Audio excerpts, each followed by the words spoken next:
everyone. My name is Happy Ibarahana, and you can call me Teacher Happy. Good morning. Good morning, Teacher Happy. Good morning, classmates. Good morning. Okay, since we had a technical problem, I can show you the okay, please everyone. Okay, now before we proceed to my report, we will have a recap to the report of teacher then. First question, beside the taxonomy of affective domain. Anyone? Okay, this will be the group 1, the group 2, the group 3, and the group 4. Okay, last month's plan meeting.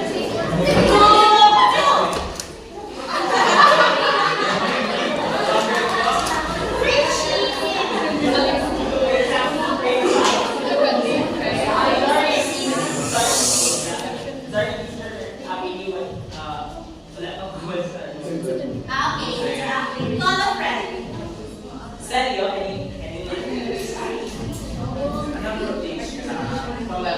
Yes, copy decision. Basically, we're going to discuss about the taxonomy of affective domain, right? So affective domains, there are different levels, which are the receiving, expanding, validate, organization, and characterization. Is that correct, Teacher Bev? No, teacher. Okay, correct. Ay, tama na, teacher. Okay, thank you for that, Teacher Celio. And the second question is, who is the proponent of the said taxonomy? I have here an egg. I call it a happy egg. And inside of it is your names. And you will be happy because I will be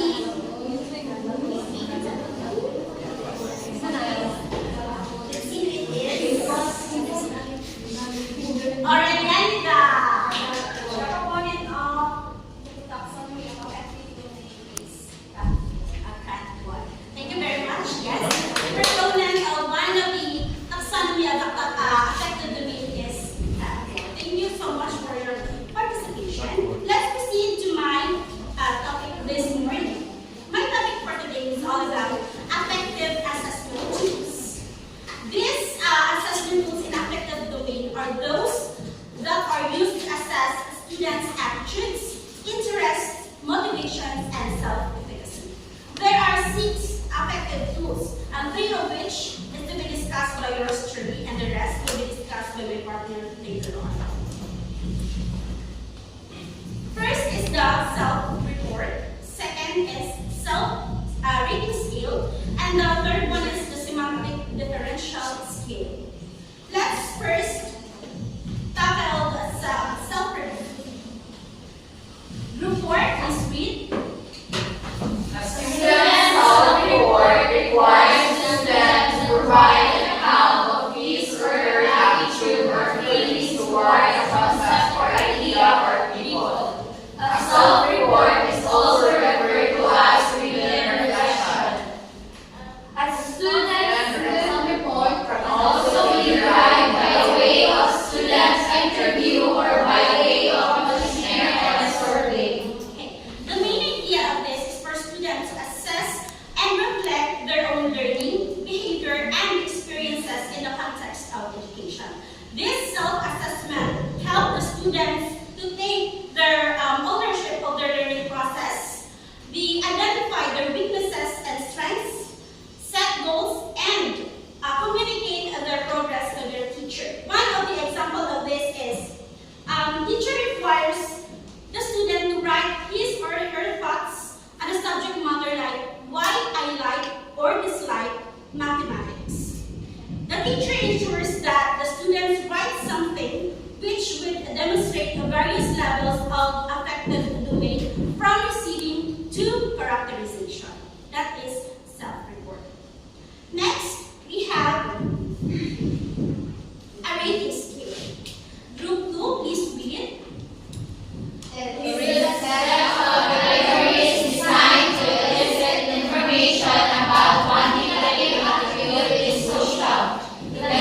basic feature of any rating scale is that it consists of a number of categories. These are usually assigned in integers. Okay.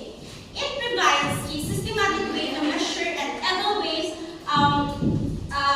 students' attitudes, beliefs, values, and emotions, allowing educators to better understand their emotional and social development.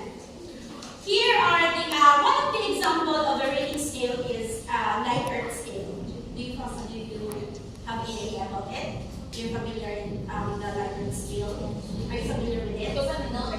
Yes, it's one of the examples of a rating scale, which is to be discussed by my partner later on. And it is this form is one of the examples. This one. So this is one of the examples of a rating scale. One is for the excellent, 2 is for the very good, 3 is for good, 4 is for fair, and 5 is for poor. Later on, we will discuss the parts of the rating scale. Another example is this one. So, here there are no numbers indicated, just words. So, there are never, rarely, sometimes, often, and always. This is one of the examples. There are many categories in or example in the rating scale. These two are one of which. So let's proceed to the parts of a rating scale. Here, that one there is a scale base. Next one. That one there is questions or items. Another one is a rating space. That is the part of a rating scale. Okay, do you have any questions on the rating scale? None. Okay, let's proceed to the third one. Before that, there are 4 reasons. According to NET 2001, rating scale can be used in the educational teaching purposes and assessment. So these are the 4 reasons. Number 1, rating scales help students understand the learning target outcomes and to focus attention on performance. This is one of our goals in having performance or product assessment. The student should understand the learning target or the learning outcomes. Next, completed rating scale gives specific feedback to students as far as their strengths and weaknesses with respect to the targets to which they are measured. We can provide a balanced and fair judgment without the case of offensiveness. Next one. Students not only learn the standards, but also may internalize the set of standards. My opinion here is it's not the idea of meeting the standard. It is you, making yourself a standard. Here in number 3. Next, ratings help to show each student's growth and progress. We can assess where the students lack of a certain domain or where he she can improve himself or herself. That are the 4 reasons. Do you have any questions? Okay, let's proceed to the third one, which is the semantic differential scale. In the semantic differential scale, the scales are pairs of adjectives on feelings or beliefs that are opposite. Here it provides a structured way to quantify and compare subjective evolution across different dimensions. It provides also valuable insights into individuals' perceptions and preferences. Here is an example of semantic differential scale. Yeah. It has a direction, then the table itself. Familiarize it. And we will now discuss its parts of SD or the semantic differential.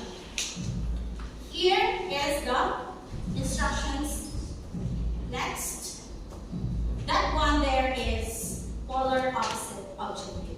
adjectives. Next one here is the scale labels and the rating scales.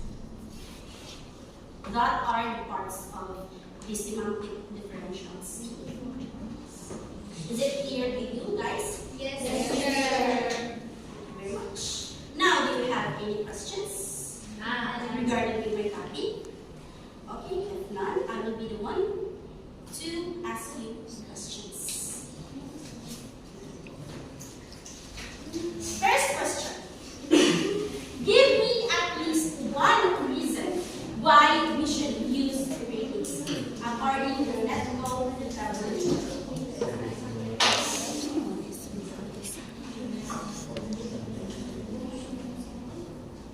Alimbon. Where is Alimbon? Si Mayor. Mayor. Give me at least one reason why we should use rating scale.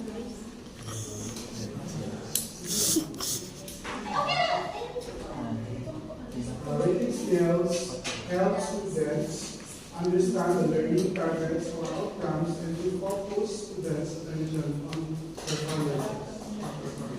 Thank you very much, Mayor. Yes, that is one of the reasons why we should use a rating scale in the teaching process and procedure. Number 2. As future educator, what tools would you prefer to use in assessing effectively? We have Riporial.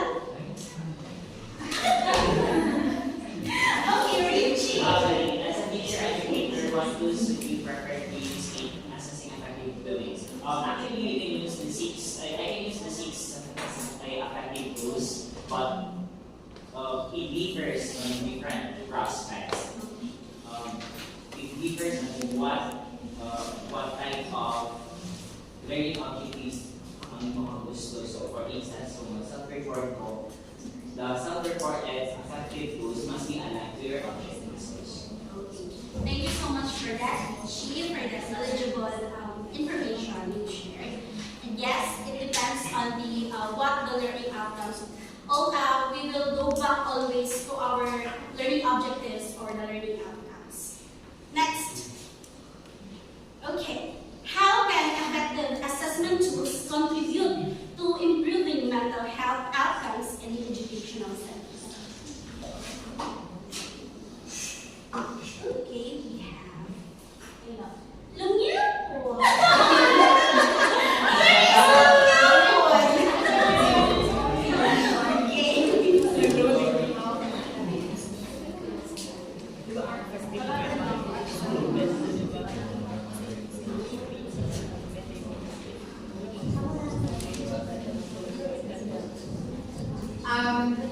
By using affective assessment tools, teacher, it can improve the it can improve the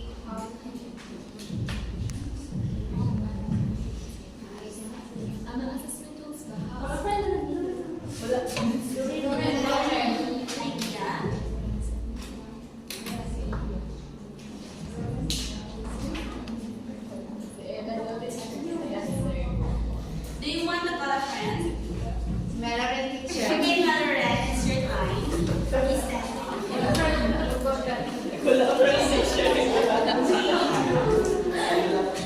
How can effective assessment tools contribute to mental health outcomes? So the effective assessment tools contribute to improving mental because it helps us teacher to determine the behaviors of the child, and so that we can give the proper or appropriate intervention. Thank you very much, Melvin, for the knowledgeable insights. Again, overall, these tools help teachers to understand students' thoughts, feelings, and behavior, making it easier to support their learning process entire learning journey. But before we can do that, we must imply and build an educational environment where everyone's thoughts and ideas are being heard without the fear of discrimination and judgment.